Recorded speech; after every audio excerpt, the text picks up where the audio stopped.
The wind rolled low across the Kansas plains, carrying the scent of sun-baked dirt, rusted metal, and distant cattle. 64-year-old Ruth Templeton stood in the shadow of her late brother's barn, eyes narrowed, fingers curling around the yellowed handle of an old garden spade. It had been 17 years since Henry disappeared without a trace from the family farm just outside the dying town of Arnett. He'd been 51, strong as a mule, quiet as snowfall, and dependable as sunrise. One spring morning he'd fed the cows, checked the irrigation line, and then vanished into nothing. No note. No struggle. No body. Ruth never believed he left willingly. Everyone else chalked it up to wandering, maybe a mental break. She knew better. She always did. And now, staring at the rotten base of a wind-shifted fence post behind the shed, she saw it, the corner of a rusted metal box poking from the dry, cracked ground. Her hands moved without thought, digging into the stubborn Kansas soil. The sun bore down hard, and sweat gathered beneath her faded John Deere cap. The box came free with a grunt, and she pulled it to her chest, brushing away dirt and flakes of rust. It wasn't just metal, it was Henry's old welding kit, the same one he'd used since the 80s, initials burned into the lid. Inside was a folded shirt, plaid and frayed at the cuffs, with dried stains around the collar. And beneath that, an envelope. Sealed. Addressed to her. With trembling fingers, Ruth opened it. Inside, a single piece of paper. No greeting. Just one line, "Ask JT about the ditch behind silo number 3, H." The breath caught in her throat. JT was James Tucker, a neighbor and once Henry's closest friend. After Henry's disappearance, James bought up the adjacent property for a suspiciously low price and had stopped talking to her entirely. He never came to help bale hay again, never showed up to the co-op meetings. Just vanished from her life like Henry had vanished from the land. Ruth stood slowly, her knees aching, and stared toward the silos beyond the cornfield, shimmering in the afternoon heat. Silo number 3 hadn't been used in over a decade. The ditch behind it had been filled in by some of the boys James hired after the droughts in 2011. She remembered the argument. Henry didn't want that land disturbed. He said it was unstable, too close to the water line. Now, with that one note in hand, she had reason to wonder if Henry had known more than he let on. She returned to the house with the box, careful to lock it in the hall closet. That evening, she sat on the back porch with a glass of sweet tea, watching the sky fade from orange to lavender over the wheat. Memories came uninvited, Henry showing her how to drive the combine when she was 13, the two of them sneaking lemonade from the church potluck, his quiet humming when fixing the fence posts. She'd never stopped hearing that humming, not in her dreams, not in the silence of this land. The next morning, Ruth drove her rusted Chevy out to silo number 3 with the shovel across the back seat. The path was overgrown, and weeds brushed the truck's sides as she pushed through. She parked behind the tall gray structure, its metal sides blistered from years of sun. The ditch had been filled with clay-heavy soil, now crusted hard from years of runoff. Ruth walked its edge, eyes scanning for anything unusual. Nothing. Until, 2 feet from the silo's base, she noticed a patch where the soil cracked unnaturally, like something had been buried then pressed down too quickly. She marked the spot with her boot, fetched the shovel, and started to dig. It wasn't easy. The dirt fought her with every stroke. She paused only to wipe her brow, then dug again, cutting deeper. On the 4th foot down, her shovel struck something hollow. She knelt and scraped at the soil. It was wood. Rotted, splintered, and dark. Her breath hitched. With both hands, she pulled at it, uncovering a corner of what appeared to be a crate. Inside were clothes. And a pair of boots. Henry's boots, size 12, worn heel, and a split seam on the left side. She knew them. She'd cleaned them. And now they were buried in a makeshift box behind a disused silo. She staggered back. This wasn't a place someone misplaced laundry. This was a grave. But not his body. Just pieces. Whoever did this wanted him to disappear, but left behind something either by mistake or as a warning. She photographed everything with her old Kodak, then drove straight to the sheriff's office in town. Sheriff Nolan was new, mid-40s, polite, with a soft spot for locals and a sharp eye. He listened as Ruth explained what she'd found. "You telling me," he said slowly, "you just happened to find a 17-year-old clue buried on your property?" "I didn't just find it," she snapped. "Henry left it. For me. And I think James Tucker knows something he hasn't said." Nolan looked skeptical. "You realize that's a serious accusation. Tucker's got family in the county board. And Henry had a life," she said, voice hard. A farm, a sister, a damn dog that waited by the door for a year. He didn't run off. Something happened. And I think someone made damn sure no one would ask. Nolan agreed to send someone out to the site, but Ruth could tell he didn't believe her. Not fully. Not yet. She drove home burning with frustration, only to find the shed doors open. She always locked them. Inside, nothing seemed missing, but the floor had muddy footprints, fresh, deep. Someone had been looking for the box. She locked up, called the sheriff again, and spent that night in her brother's old bedroom with the lights off and her father's shotgun across her lap. The next morning, she got a call from her neighbor Linda, who ran the grain elevator downtown. "You didn't hear this from me," Linda said, whispering, "but Tucker sold off part of his land last week. Quiet like. Cash deal. Out-of-state buyer." Ruth's heart pounded. James Tucker had always been shady, but now he was trying to disappear, just like Henry had. But he hadn't counted on her still being here. On her digging. Literally. That afternoon, she drove to the co-op and found Gary Meeks, the retired equipment manager, sipping coffee and playing checkers by the vending machine. "Gary," she said, "you ever work silo number 3 back in the early 2000s? He squinted. "Sure. Me and Hank kept it up till the roof started rustin'." "Why? You remember if anything odd happened out there?" He frowned. "Odd? Well, Hank got in a yelling match with JT once. About some new pipeline project. Said it was wrong to dig out there, something about the soil. That was just before he went missing." Ruth nodded slowly. Gary reached into his coat and pulled out a small leather notebook. "Found this in the shop locker when I cleaned out. It's Hank's. Was gonna give it to you, but I wasn't sure." She took it with shaking hands. Inside were short notes, scribbles, dated from the last months before he vanished. One stood out: "Tucker wants access to East Pasture, said he'd make it worth my while. I told him no. He's hiding something near the ditch. Got to find out what before it's too late." Ruth closed the book. Her brother had been onto something. Hal Wexler sat at the edge of the table, the low hum of his old kitchen refrigerator ticking behind him like a countdown, while the worn-down map of the mountain range was sprawled across the surface, stained with coffee and decades of use, each line and curve burned into his memory from years as a surveyor and local ranger before retirement. The mystery that had begun with the discovery of John Ferris' belongings deep in a forest 100 kilometers from his family's farm now gnawed at his mind. With every waking hour, the pieces of the puzzle twisting and overlapping but never fully connecting, and what bothered him most was the condition of the items, too clean, too neatly placed, almost as if someone had laid them there on purpose, an idea that clashed with the narrative everyone else wanted to believe, that John had wandered off and died in the woods, and Hal, stubborn as always, refused to let it rest, especially after meeting John's wife, Mara, whose pale hands trembled when she handed Hal her husband's journal, recovered inside the jacket found near the site, its pages damp but intact, and filled with strange notations, markings, and half-coherent entries that hinted at paranoia, isolation, and above all, fear. One entry simply read, "They don't belong here," scribbled over and over in increasingly erratic handwriting, followed by a crude drawing of what looked like an underground hatch. This matched nothing Hal knew in the area, yet the drawing nagged at something deep.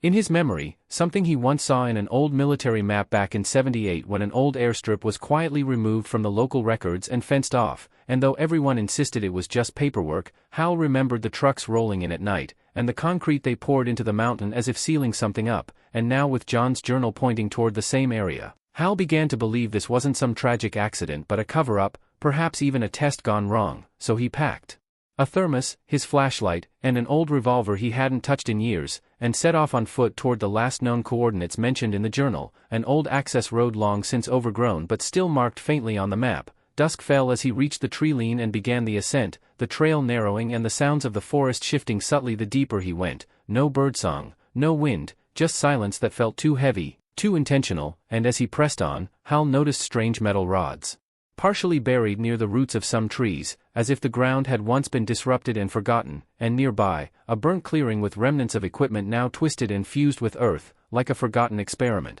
But what made him stop cold was the tree, splintered and charred, with what appeared to be human fingernail marks gouged into the bark, as if someone had tried to climb it in a panic, or perhaps had been dragged. He photographed it with his old Nikon and marked the spot, then continued until moonlight revealed the jagged entrance to what looked like a cave. Only Hal knew this wasn't natural. the smooth, angular cut of the rock face and rusted bolts protruding from its edges told him this had been engineered, and the vines covering it had grown long after it had been sealed. He hesitated, then pulled a crowbar from his pack and began to pry at the seam, eventually hearing the hollow metallic groan of the old door giving way, revealing an unlit corridor that stretched deep into the mountain. His flashlight barely cut through the thick dust in the air, and every step echoed unnaturally, as if the space had been waiting to awaken, and soon he reached a control room filled with equipment decades old, analog meters, CRT screens, and a single tape recorder still plugged in, though covered in mold. Curiosity overwhelmed him and he pressed play. Crackling static burst out, followed by a man's voice. Desperate, fragmented, warning of exposure, contamination, and phase 3 complete. The subject escaped, and then silence, except for the soft, repeated sound in the background like someone breathing into the microphone. Hal backed away, his fingers trembling, and suddenly the hallway behind him clicked, electronic, mechanical. Something had triggered, and Hal turned off his light, crouching in darkness as the hum of emergency power flickered on and red lights lit the corridor dimly, revealing dust motes dancing through the air like ghosts, and a long shadow moving at the far end of the hallway, too fluid for any animal, too tall for a person. Hal didn't wait. He turned and sprinted through the corridor, heart pounding, lungs burning, and just before exiting the hatch he twisted back to snap a photo, but the lens captured nothing but blur and smoke. Outside, dawn was beginning to break, and the normal sounds of the forest had returned, but the chill in Hal's bones remained, as if the mountain had allowed him to leave but only as a warning. Back at home, he developed the photos and scanned John's journal again, finding a final entry he hadn't noticed before, hidden under a folded corner. It read, "If you find this, don't go into the dark, something watches back." And now Hal wasn't sure if he'd uncovered the truth or merely scratched the surface of something older, deeper, and far more dangerous than anyone in the town could imagine. Hal Wexler didn't sleep that night, not really. Instead, he lay on the creaky motel bed staring at the water-stained ceiling as the slow churn of his thoughts grew louder than the cicadas screaming outside the window. The photographs, the names, the eerie layout of the missing man's belongings found so far from the abandoned farm, all of it twisted in his mind like old barbed wire. He rose before dawn, packed his camera and notebook into the same leather satchel he always used, and drove west toward the timberline without stopping, the road narrowing with each mile until the forest nearly swallowed the old dirt path whole.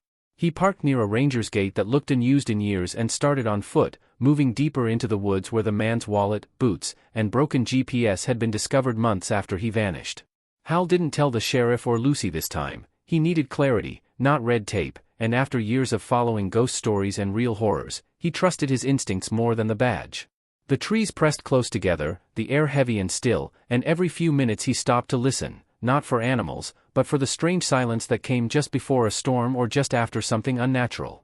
Around midday, Hal found the first real sign, a stack of stones with moss too cleanly cleared from the top, a kind of makeshift marker shaped like a cairn, its base charred faintly as if someone had once tried to burn it. Beyond it was a narrow path, not a trail, really, more like a series of breaks in the undergrowth, leading west, always west, toward a thinning of the trees where the light took on a strange, greenish tint. Here, Hal's camera refused to focus, the lens twitching and the screen flashing white. He muttered a curse and pulled out the old Polaroid he always kept for backup, snapped a few shots, then moved forward with a creeping sense that he was stepping outside the world he knew.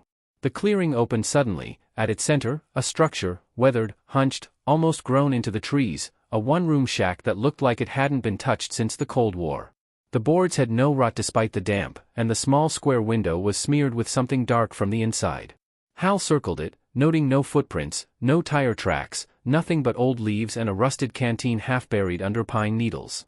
Then he noticed the door. It was open just slightly, no more than an inch, and swinging very gently as if disturbed moments ago. He held his breath, stepped forward, and pushed it with the tip of his boot. The creak of the hinges sounded too loud in the forest hush. Inside, it smelled of metal and mold. A cot with shredded sheets. An oil lantern with burned wick. And on the walls, hundreds of scratches, like tally marks, but clustered in threes and never quite aligned. On the floor was a backpack Hal recognized from the sheriff's evidence photos, the missing man's. He knelt beside it, opened the zipper, and found a notebook. Pages torn, some burned, others soaked through. But one line, repeated again and again, still visible in shaky pencil: "It wasn't the farm." And then, "There were more before me." Hal stood, heart thudding. Something in the corner moved, just a flicker. He turned fast, but nothing was there. Still, he backed out of the shack slowly, snapping another photo with the Polaroid just as he stepped over the threshold. This time the camera worked, and when the picture developed, Hal's stomach dropped. The image showed the shack clearly, but in the window, something pale and elongated peered out from behind the glass, something that hadn't been there seconds ago. He didn't run. He walked, steady but quick, until he reached the road again, and only then did he allow his hands to shake.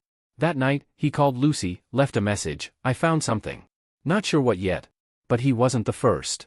Then he scanned the Polaroid, emailed it to a contact at a university who once studied cognitive interference in visual perception. Hal wanted answers, but he also knew the deeper he went, the more he might not come back whole. The forest wasn't just a place now. It was a pattern, an echo. A web that had been growing for years, maybe decades, stretching out from the abandoned farm like veins, reaching all the way to that shack, and perhaps beyond. And someone, or something, had been waiting in it. Detective Hale woke up early the next morning to the sharp chill of mountain air seeping through the cracks in the cabin's warped walls, the kind of cold that got into the bones and didn't let go, and as he boiled water on the old wood stove and reviewed his notes by lantern light, the implications of what he had uncovered yesterday kept unraveling in his mind like a loose thread he couldn't stop pulling. Because there was something profoundly wrong about the items found in the forest, not just their placement, but their condition, too clean, too deliberate, as if they hadn't simply been left but rather displayed, as though someone wanted them found exactly like that, the wallet with the man's ID facing upward, the boots standing upright side by side, and the jacket draped carefully over a mossy rock, not tossed or weathered like it should have been after weeks exposed to the elements, and the fact that the area showed no signs of struggle, no footprints, drag marks, or torn foliage, only intensified Hale's unease, especially considering the photos he had reviewed again and again from the drone sweep, images of a path that didn't quite exist on any map but seemed recently cleared,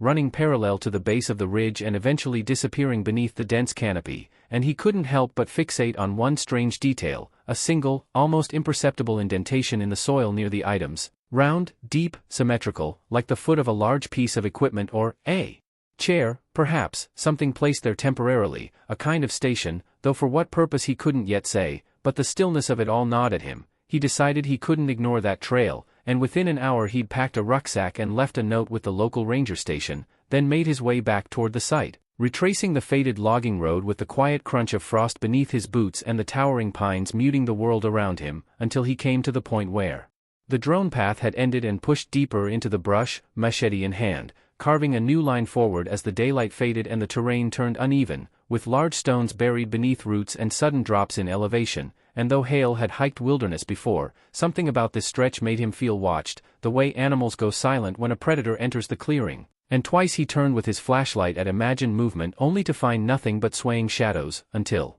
finally he came to a hollow near the base of a cliff, partially covered by ivy and fallen branches, and he paused, heart drumming, because it looked too clean, like someone had tried to make it look forgotten but failed, and when he stepped inside the temperature dropped sharply and the walls of the hollow revealed shallow etchings, lines, and angles he couldn't immediately make sense of, but not natural, and certainly not accidental, and as he followed the curve of the interior deeper, he saw a metallic glint at the far end, half buried in silt, a padlock, old but intact, bolted into a wooden panel that had been wedged into a crevice, and Hale crouched, brushing the dirt away, discovering hinges, the outline of a trapdoor, and without thinking too much he tried it, but it was sealed tight, and only after several minutes of chipping at the edges with his knife did it finally creak open, revealing a narrow tunnel descending into the earth, with makeshift steps carved crudely into the rock and the faintest hint of warm air rising from below. He hesitated, took a long breath, then descended, flashlight beam sweeping across the walls which,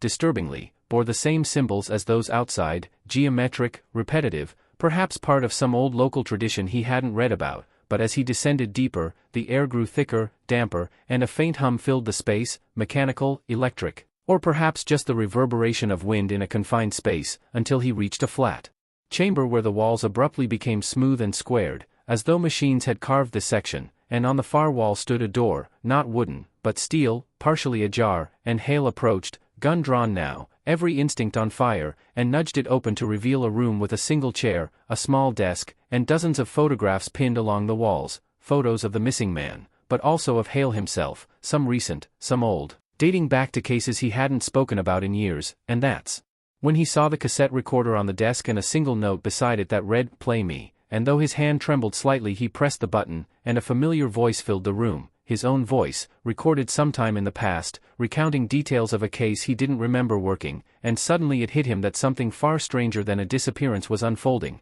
something that tied him personally to this forest, this case, perhaps even this man, and he stumbled back, pulse racing, as the voice continued, recounting names he didn't know but felt he should, describing places he hadn't visited but felt he had, and as the recorder clicked off, the silence was suffocating, broken only by the distant creak of something moving above him, and Hale turned toward the stairwell, but the door at the top slammed shut, and darkness swallowed him whole.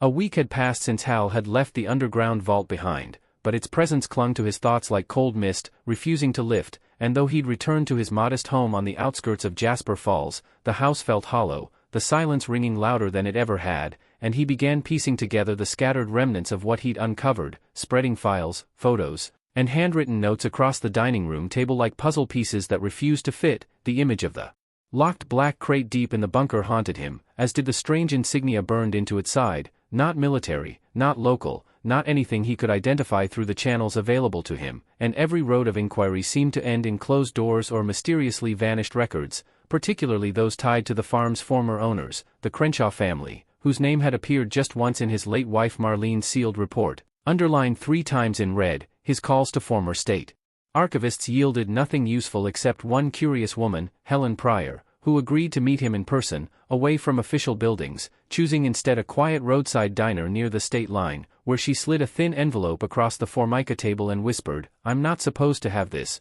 before vanishing before the coffee cooled, and inside the envelope Hal found photographs of what looked like the vault, but decades earlier, with government trucks surrounding it, men in unmarked uniforms hauling out large containers wrapped in steel netting, and in one grainy photo, a child peering from behind a soldier's leg, her eyes wide, terrified, and familiar. Hal knew those eyes, had seen them in old family albums. It was Marlene, unmistakably her, no older than 8, standing at the edge of whatever was being unearthed, and that revelation shook him, made the entire investigation personal, rewrote everything he thought he knew about his wife's past, and suddenly her secrecy. Her private files, her long solo trips to check leads, made terrible sense, because she hadn't just been studying the vault, she had lived through it. Desperate for answers, Hal drove 3 hours north to Marlene's childhood home, now occupied by her estranged brother Tom, who greeted him with a loaded shotgun and suspicion until Hal mentioned the photo and Marlene's name, which dropped Tom's guard and his shoulders. Over whiskey and tense silence, Tom admitted the family had once lived adjacent to the Crenshaw farm during the early 60s, and that the hole, as they called it, had been off-limits, surrounded by rumors of military tests, disappearances, and animal mutilations that everyone was too scared to investigate, until one night the earth had trembled, the barn exploded, and the vault sealed itself shut, only for a parade of government vehicles to arrive and erase everything, including witnesses, including memories, except for the ones Marlene had stubbornly held onto. Tom gave Hal an old Super 8 reel labeled 1971, Crenshaw, the film brittle, its contents unseen since it was recorded, and with the help of a local archivist Hal viewed it, shaky footage of children playing in wheat fields, shadows moving behind tall crops, a sudden cut to a black opening in the ground, metal gleaming under a tarp, and a final, jarring frame of a man in a gas mask holding what appeared to be a bundle, possibly a body. Before the reel ended in static, Hal couldn't sleep.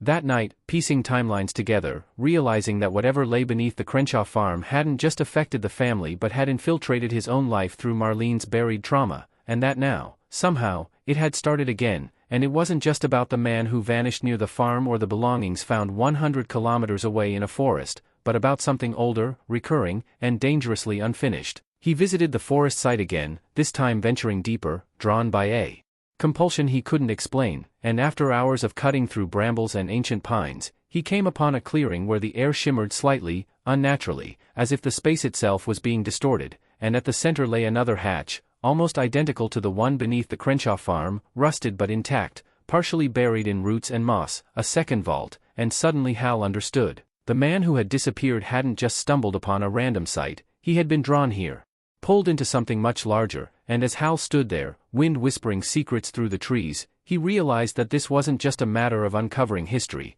but stopping whatever was about to emerge, again. The 6th part begins with the cold air hanging motionless in the forest as investigators comb the decaying house for the last remnants of the truth, yet no one speaks aloud about the fear they all feel. The strange way time seems to dilate around the property, the uncanny stillness even birds avoid. Deputy Ellis, now visibly worn and aged by the events, walks through the shattered kitchen one last time, retracing every step as if the floorboards themselves might whisper what happened in the 2 months the missing hikers vanished from that snow-covered mountain ridge. No signs of life remain, but in a drawer, hidden beneath moldy documents and an old hunting license, he finds a blood-stained notebook that hadn't been logged as evidence before. The handwriting inside doesn't match any of the 4 known victims, but it contains disturbing entries, short, incoherent phrases like, "They only come when no one believes," and "The trees remember your scent." Each page grows darker in tone, spiraling into madness, with the final entry dated only 4 days before the group was discovered, long after they should have died from exposure. While Ellis scans the pages, a sound comes from upstairs, just a creak, but in a place this abandoned, any noise feels like a scream. He draws his weapon, ascends, but finds only dust, rot, and a window open wide though no wind stirs the leaves. Meanwhile, far across the forest, one of the first responders who had been hospitalized with severe trauma weeks ago is found wandering a road near the original farm, barefoot, muttering about "the man with no face."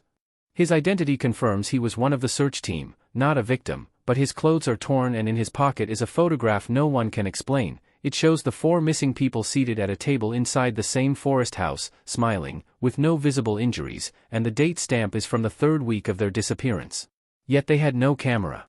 Back at the station, Ellis pins the photo on a wall now covered in inconsistencies, the footprints around the cabin that circled back on themselves, the lack of any food yet none of the group showed signs of starvation, the mental collapse of the strongest member of the rescue crew. Most troubling of all is the unanswered question. Why had the victims walked so far south, through snow, dense forest, and dangerous terrain, leaving behind working gear, firewood, and shelter?